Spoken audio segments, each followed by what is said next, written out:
Picture this. You spend $400, $500, maybe $700 on a suit, a name you recognize. A store that smells like money. You walk out feeling like you made a smart investment. 2 years later, and the jacket has a shine under the arms that no iron will fix. The lapel has lost its roll. the collar floats off your shirt. The whole thing looks stiff in a way that communicates not confidence, but costume. You didn't buy a bad suit. You bought an expensive suit that was always bad. And nobody told you. That's the trap, and it's more common than you think. Today, we're going through 9 suit brands. 6 of them are money traps. They charge you for status, for lighting, for a logo, and quietly deliver construction that doesn't justify the price.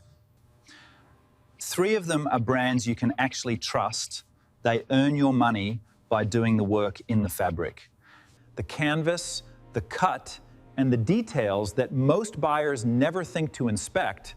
By the end of this, you'll know exactly what to look for before you ever hand over a card. Let's talk about how we're judging. A suit is not a logo. A suit is a garment built to drape on a human body. Move with it and hold its structure over time. The criteria that matter are construction type, whether the jacket is fused, half canvassed or fully canvassed, fabric composition, real wool percentage, thread count, mill of origin, internal structure, interlining, lapel roll, collar attachment, fit architecture, whether the pattern is cut generously enough to be altered or so narrow that it forces you to buy a specific body, and cost per wear, what you actually get for the money when you calculate how long it lasts and how well it ages. That's the framework. Now let's apply it. Number 1, Men's Wearhouse. Let's start obvious. Men's Wearhouse is not a tailor.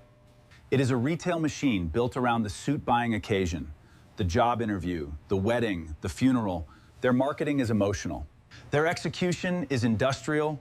Walk into a Men's Wearhouse on a Saturday, and someone in a vest will measure you in 90 seconds and steer you toward a rack of fused suits priced between $300 and $600. The fusing is the problem. Fused construction means the jacket's interlining, the internal layer that gives shape to the chest and lapel, is glued to the outer fabric with heat. It is the cheapest way to build a jacket at scale. It is also the construction that will eventually bubble, separate, and betray you, especially in humidity, sweat, or repeated dry cleaning. You will see the bubbling first on the chest, near the button. Then the lapel loses its natural roll and flattens. Then the whole front of the jacket starts to look like a plastic shell, the fabric in their core lines. This is typically a polyester wool blend that starts at around 55 to 60% wool on a good day. The drape is serviceable the first year. After that, it's a lottery. Men's Wearhouse charges premium tier prices for entry tier construction and sells you the experience of buying a suit rather than the experience of owning one. The difference reveals itself about 18 months in. Number 2, José Bank. José Bank perfected the art of the fake deal. Their entire marketing model is built on manufactured discounts. Suits that are regularly $500, currently on sale for $150, buy one, get 3 free, that type of promotion. And a significant portion of their buyers feel like they won, they didn't, when a suit is perpetually on sale at 70% off. The sale price is the actual price. The $500 original figure is a fiction. What you're buying is a garment produced at a cost that supports a $150 retail transaction and still generates profit for a national chain with expensive storefronts. The fabrics in their promotional lines are almost invariably polyester blends presented with aspirational language, attached to jackets built on the same fused construction as Men's Wearhouse, but with better copywriting. The tailoring experience is fast, the alterations are basic, and the suits are cut wide to fit a range of bodies without adjustment, which means they fit almost nobody particularly well. So you leave thinking you got a deal. What you got was a garment engineered around a promotional price point. That's not the same thing. Number 3, Hugo Boss. Hugo Boss is where we start to get uncomfortable because this is a brand that feels legitimately premium. The stores are sharp. The suits start around 400 and go well past 1,000. The advertising is everywhere. The name carries weight. And for many buyers, particularly corporate buyers who need to look polished and want instant recognition, Hugo Boss is the default choice. Here's the problem. Hugo Boss is a fashion house, not a tailoring house. The suits are designed by people thinking about silhouette And brand identity first, construction second. Their core lines, the H regular and G regular fits, use fused construction on suits at this price point. That is a meaningful failure. You're paying for brand architecture, not jacket architecture. The fabrics are generally Italian in origin, which is marketed heavily, but Italian origin is not a quality guarantee. It's a geography. A low-grade Biella region fabric is still a low-grade fabric. The internal structure on most Hugo Boss suits doesn't justify the price when you compare it to what a half canvas construction at the same or lower cost actually looks like. The lapels are designed to be flat and modern. That is partly aesthetic, but it's also convenient for fused construction, which can't produce a natural lapel roll. The suits look correct in a showroom. On a body, after some wear, they start to look like what they are. A fashion item that borrowed vocabulary from tailoring. Number 4, Calvin Klein and Tommy Hilfiger suits. These two get a shared slot because they operate the same play. Both are American fashion brands with enormous name recognition. Both have licensing operations that extend their labels into product categories, far beyond what their design teams actually control. The suits under these names, particularly the ones you find at department stores, like Macy's or Nordstrom Rack at $200 to $400, are licensed products. That means a separate manufacturer produces them under a brand agreement. The quality control sits with the licensee, not with the fashion house whose name is on the label. What you typically get is a stretch blend suit, often with a notable polyester content, built on full fusing, cut for a slim contemporary silhouette. The silhouette can look good on a rack. It can look good on a 25-year-old with a specific build who tries it on in the right lighting. But it doesn't last. Stretch fabrics and suits are almost always a red flag. They exist to compensate for poor pattern grading, not to add genuine comfort. And the construction underneath doesn't support long-term wear. You are paying for a name that was never in the room when this suit was made. Number 5, Michael Kors suits. Michael Kors suits live in an interesting category.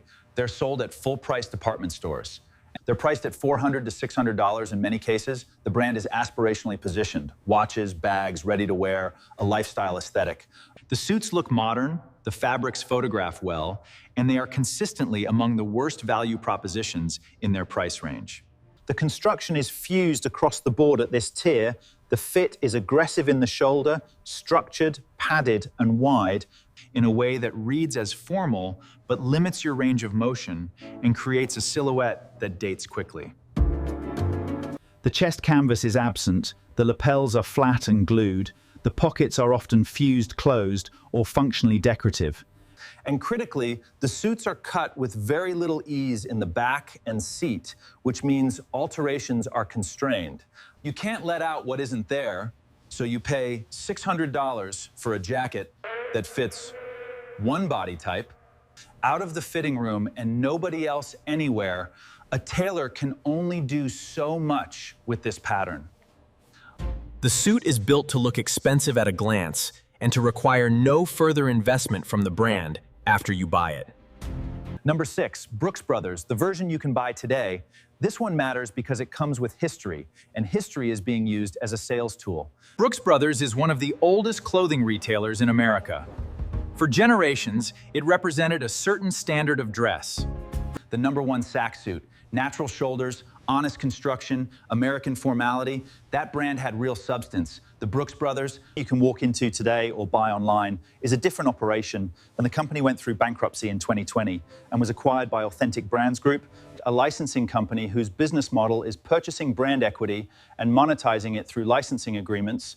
What this means in practice, the stores are still open, the Golden Fleece logo is still on the label, and the history is still in the marketing. But the manufacturing relationships, the production standards, and the product consistency that made that history real have been restructured. The current core suits are fused, the fabric selection has narrowed, The once respected Golden Fleece line now encompasses products that, in construction, compete with department store suits at a quarter of the price, some limited runs and higher tier lines. Still show the DNA of the old brand, but without careful research, you have no way of knowing which product you're getting.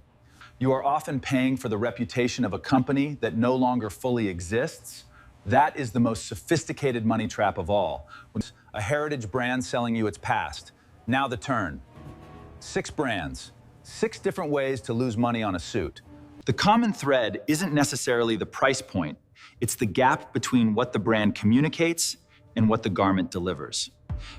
Fused construction, synthetic blends, licensed manufacturing, inflated original prices, narrow cuts that don't alter. And you can spot them before you buy, and now that you see them, you can't unsee them. The next 3 brands are different. Not perfect, not magic, but honest in a way that the first 6 aren't. Let's talk about what honest actually looks like in a suit. Number 7, suit supply. Suit supply is the most important thing to happen to the suit market in the last 20 years. And it remains one of the only brands in its tier that actually explains what it's selling. Walk into a suit supply store, and you'll find tags that list fabric composition, mill of origin, and construction type. Their core lines use fused construction, which they're transparent about. Their upper lines, the Lazio, the La Spalla, the Havana, move into half canvas and full canvas at prices between $500 and $1,200. This level of transparency is genuinely rare. You know what you're buying. The fabrics come from real mills, Vitale Barberis Canonico, Thomas Mason, Monty, names that professionals in the trade recognize and that you can verify. The fits are varied and well graded, which means a wider range of bodies. You can find something that works with minimal alteration. The alteration service at most locations is competent and honestly priced. You can buy a Suit Supply Lazio in a pure wool fabric with half canvas construction for under $600. That is a suit that will drape correctly, hold its structure over time, and respond to a skilled tailor. Compare that to Hugo Boss at the same price. The construction isn't close. The fabric transparency isn't close. Suit Supply isn't luxurious. It doesn't pretend to be. That honesty is the product. Number 8, Spire & Mackay. Spire & Mackay is a Canadian brand that operates primarily online with a small number of physical locations. If you care about the ratio of what you pay to what you receive in construction and fabric, this is the most compelling option. At its price range, and it isn't particularly close, their suits start around $250 and reach into the $500 range for more specialized pieces. At every tier, the fabrics are sourced from recognized mills, Harrisons of Edinburgh, Vitale Barberis Canonico, and others. Construction across most of their lines is half canvas as standard. Not fused, not on request, standard, half canvas means the chest piece is sewn, not glued, to the outer fabric in a floating layer that allows the jacket to mold to your body over time, breathe more naturally, and develop a proper lapel roll. It also survives dry cleaning far better than fused construction. A half canvas jacket at $280 from Spire & Mackay is, in construction terms, a more serious garment than a fused jacket at $500 from Hugo Boss or $600 from Michael Kors. The price relationship between those suits is inverted. Spire & Mackay builds more for less. Their sizing runs comprehensive. Their fit guide online is detailed, and returns are manageable, and the experience isn't a luxury store. It's a warehouse with integrity. And when you're deciding where to invest your money on a suit, integrity in construction matters more than the color of the carpet. In the fitting room, number 9, Ring Jacket. Ring Jacket is a Japanese brand founded in Osaka in 1954. It is the least accessible of these 3 in terms of distribution, but it belongs in this conversation because it represents a standard of construction that very few brands at its price point or significantly a budget can match. Ring Jacket suits are made with full bespoke-inspired construction. Hand-padded lapels, floating chest canvas, high stitch counts, surgical attention to collar attachment and shoulders. The price range sits roughly between $900 and $2,000, depending on the fabric and line. That is real money. But here's the difference between spending real money on Ring Jacket and spending real money on Brooks Brothers. Hugo Boss or a designer label, Ring Jacket earns that price in the garment itself. Open a Ring Jacket jacket and look at the interior.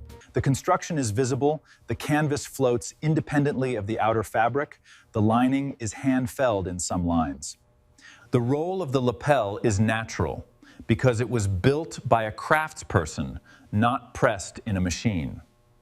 These suits age like leather ages, they develop character, they conform to your body over time, they hold up to repressing, alteration, to years of regular wear. When you buy Ring Jacket, you're not buying a name, there is almost no marketing. There is almost no celebrity association, there is nothing aspirational about the branding. What they sell is the suit, that's it. And if you've spent $400 or $500 on a fused suit that lasted 2 years, you understand why that matters. Here's what all of this adds up to. You are either paying for a suit or paying for the idea of a suit. These are different transactions, and they often cost the same amount of money. A fused jacket at $500 Doesn't become a better jacket because it's sold in a glass building with Italian marble floors. A half canvas jacket at $300 doesn't become a lesser garment because it's shipped from a warehouse in Toronto. The construction either exists or it doesn't. The wool is either real or it isn't. The canvas either floats or it's glued. These are facts, and they're available to you before you buy. On the tag, in the product description, in a 30-second conversation with a salesperson who knows the product they're selling. If they can't answer basic questions about construction type and fabric composition, that is itself a data point. The 6 brands in the first half of this video aren't selling you bad taste. They're selling you convenience, status, familiarity, And the comfort of a name you recognize, and burying the construction details in language designed to avoid scrutiny. Premium fabric, crafted for the modern professional, tailored fit. None of that means anything if you don't know what's underneath. The 3 brands in the second half are not perfect. Suit Supply has fused options in its lower tier.